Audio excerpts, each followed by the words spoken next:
Okay, let me apologize ahead of time. I just got a head camera. However, I am, or head mount. I'm a little worried because I also tend to be a talker. I tend to move my head and my arms when I talk, so I'm going to try and do this, but I suspect it will be bad the first time around. But anyways, here's my 60-day review on my Android RSnav. First thing you want to do is if you get a new unit or you're having problems with the unit that you can't explain, check the time. There's a bug in one of the software editions that where the time doesn't sync correctly no matter what you do. Restarts wrong every time.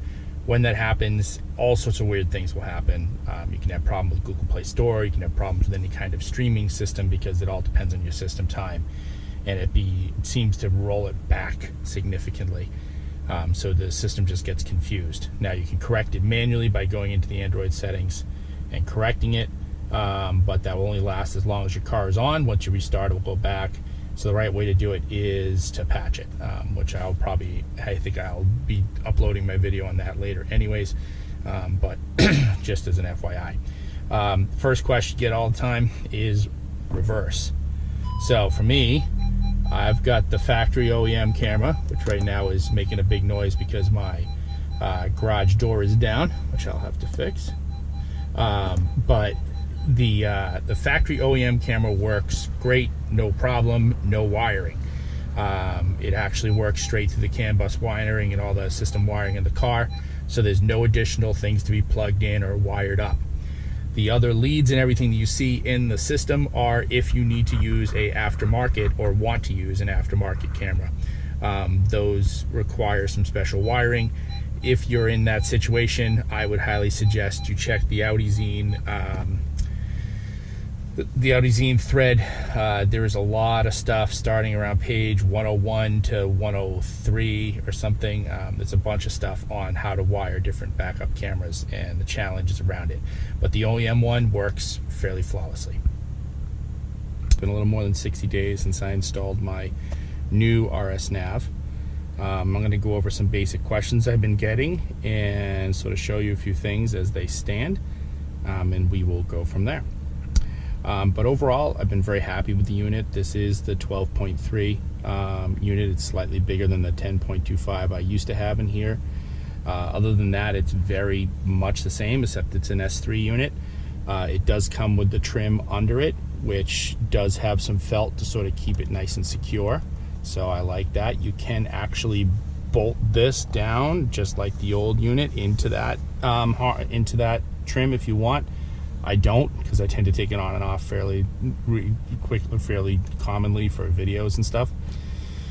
And it sticks fine with just the felt, in my experience. I've read that other people have had different experiences with it rattling and everything. So, you know, you might want to improve the felt or consider bolting it.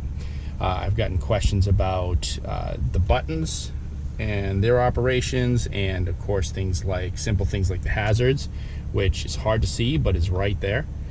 So you can reach it. It's a little bit more visible with the 10.25 because it doesn't block quite as much, but still, even with the 12.3, it's pretty easy to get. The interface works well. There are a couple of little things that are still being worked on. Like, for instance, you can reassign Android Auto with the long press, but you can't reassign CarPlay as of yet. So that's something that is being worked on. The dashboard stuff, all that seems to work pretty well.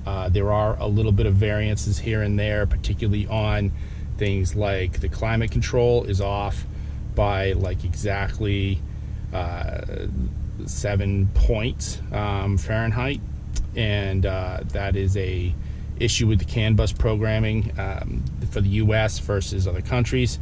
So that's just a matter of getting fixed. Daniel's already said that that's on his list, but obviously with COVID he hasn't been able to get to the US to fix it easily. The MMI works just like normal. I've had no issues with it. You can get to it from those, or you can get to it by pressing any one of the buttons on your thing. Now, if you do that, the audio works fine and works just like normal. It's one of the reasons I like this particular system, is because my car is still under warranty. I've brought it in multiple times with an RSnav. and they've never had a problem because the menu keys work just like normal on it.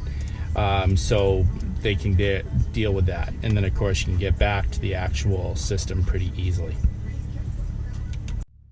So you get back to the main interface here and pretty much you're good from there. Now navigation, I use Waze, which actually can be triggered from the main nav button down here, or from here, or by going through the screen, which I really like because I use Waze a lot, as many people probably do. I also stream music. I'm an Amazon guy. It doesn't matter if it's Spotify or whatever else. It all works the same. You simply just long press and assign the app that you want. Now, there are a number of settings that need to be done to match your car. They're pretty simple. There is actually also a factory setting hidden. Factory setting. This is important to know. You have to get the password, follow the user guide. I've made comments about this in my other videos. If you don't do that, there's a couple things that may not work right. DVR wise, I have a front mounted camera hooked up to it, which is just a regular CVBS camera.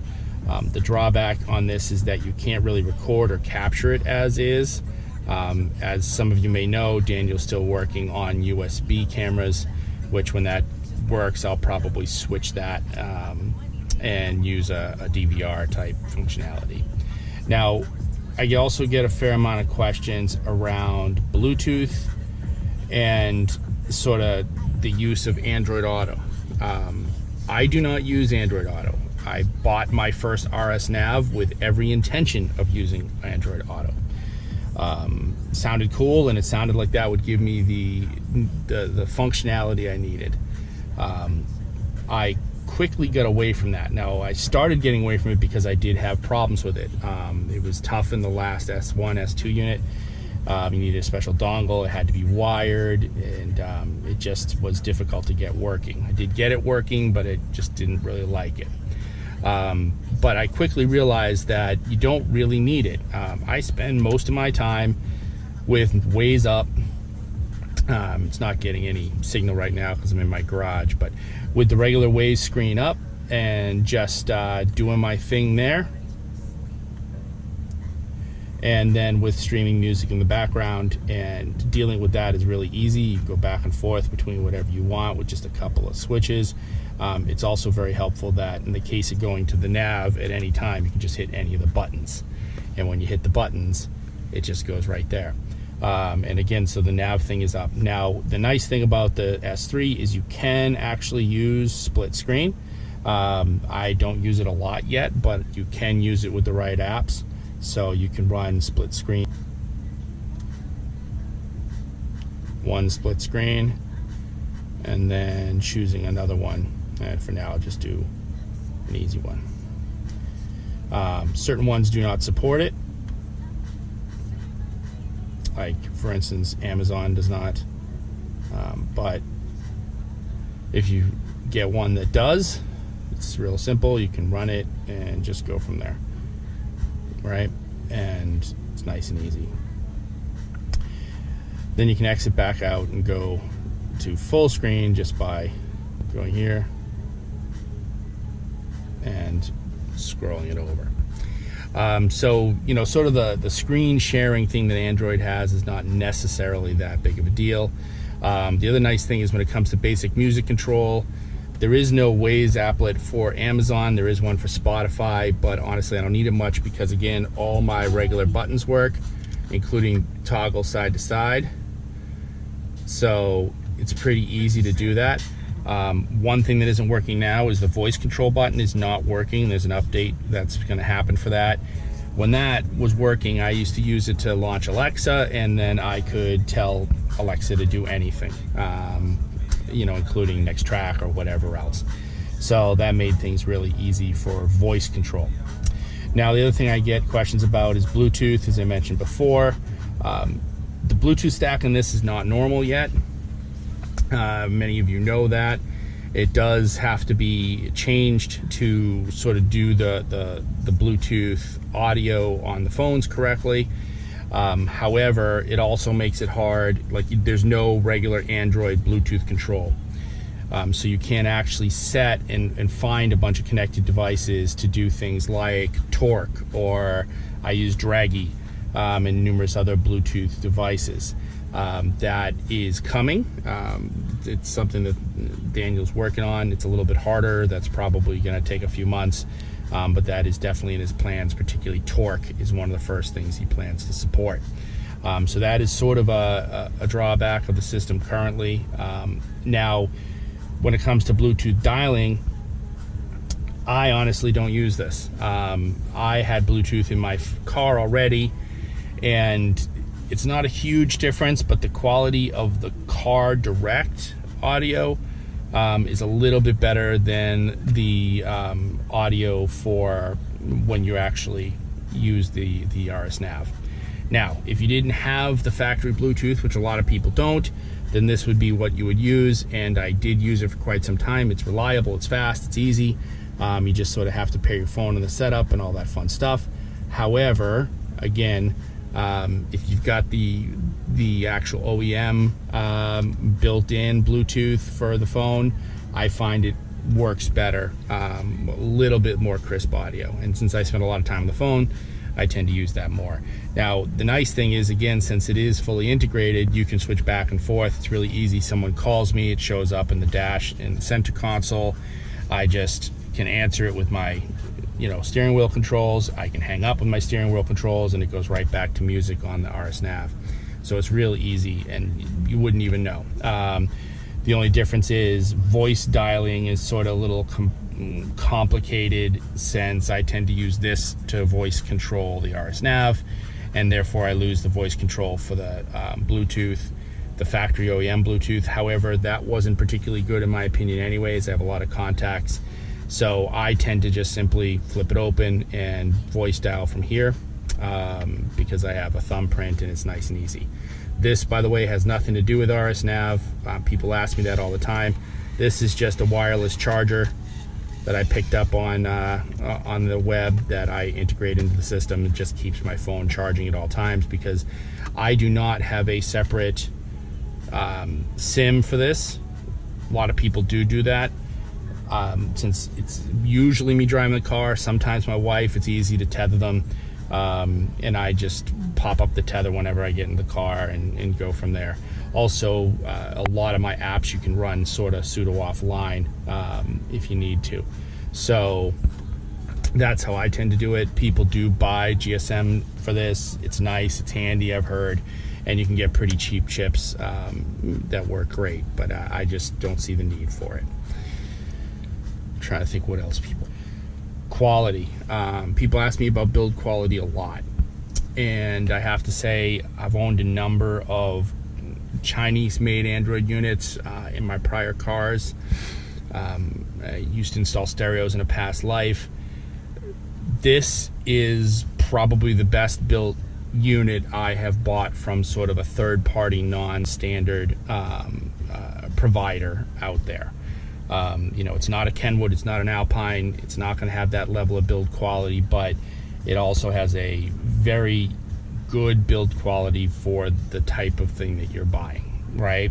The unit is very solid. I've never had a problem with actually breaking it. It doesn't have a lot of buttons, but the side parts where you can put in the different cards, and also the assorted connectors, are all very well built. The soldering tends to be very stable, so I haven't had any issues with any of that. The trim piece that comes with it is well made. It fits right in. It connects directly with the flashers. I've never had a problem with that. And the instructions, particularly now, are much better, although it's still a little confusing, which is one of the reasons I've done a lot of videos on that. But other than that, the screens were very nice. It's got a good quality. Every once in a while I watch videos on it which show nicely, if I'm waiting for the kids to pick up the kids or whatever. There also is a USB connector, which I actually fish down into my footwell over here, and I have it on a small USB hub. The reason for that particular device is that every once in a while because of my type of my job, every once in a while I have to answer emails sort of wherever I am, or respond to things. And doing it on my phone can be a real pain in the neck, but doing it on this is nice. It's got a big screen, and I just plug in a small keyboard that I keep in my glove to do that with, and that's really handy to be able to save my eyes on that. I can also do Zoom calls and stuff like that on this. Took a little bit to get. It's actually not Zoom, it's Teams. Took a little bit to get that loaded, but it did work. So those really are the big things. Overall, I'm very happy with it. Again, I've had it for 60 days. There are a couple little issues. The time kept resetting for me. I had to patch to fix that. You know, there are these little items that will happen, but it is a brand new unit, and Daniel and the team are patching it pretty aggressively. There's been 2 patches that I know of since I got the unit 60 days ago, which is a pretty good indication of the fact that they're being aggressive fixing it. And that really is it. If you have questions, comments, whatever else, you can hit me up here. You can hit me up in IG. I tend to use Instagram a lot, and I'm more than happy to do whatever I can. But again, overall, I highly recommend it. It's not the best Android Auto and CarPlay one out there, but, well, actually, let me rephrase that. It's not as good as you can get in some standard units. Like, I used to have a really good Kenwood unit that's in my wife's car now that does Android Auto wireless very seamlessly. However, you know, you can't even get that. It has no CAN bus. It would never integrate with your CAN bus or do half the other things that this does, and it's highly dependent on Android Auto. If you don't have it, it does almost nothing without being connected to a phone. So, you know, every phone has to be prepped and all that fun stuff, whereas this runs as a complete standalone unit. I much prefer that. So if you're trying to use it just for Android Auto or CarPlay, I would, you know, reconsider maybe using it as a standalone. People have gotten both CarPlay and Android Auto working, including Android Auto wireless. There's some hacks on published on. There's actually a really good guide on how to get around it on AudiZine, and then I think at XADev, so you can get it running. I did briefly and then decided not bothering because I still think that running it as a standalone works better for me. So everybody has their own preference. So overall, I hope you like it, and I certainly do. I would highly recommend it. For the money, it gives you a lot of functionality, and it's much better than the tiny screen that used to be in there and the limited interface that comes with these cars by stock. All right, have a great day.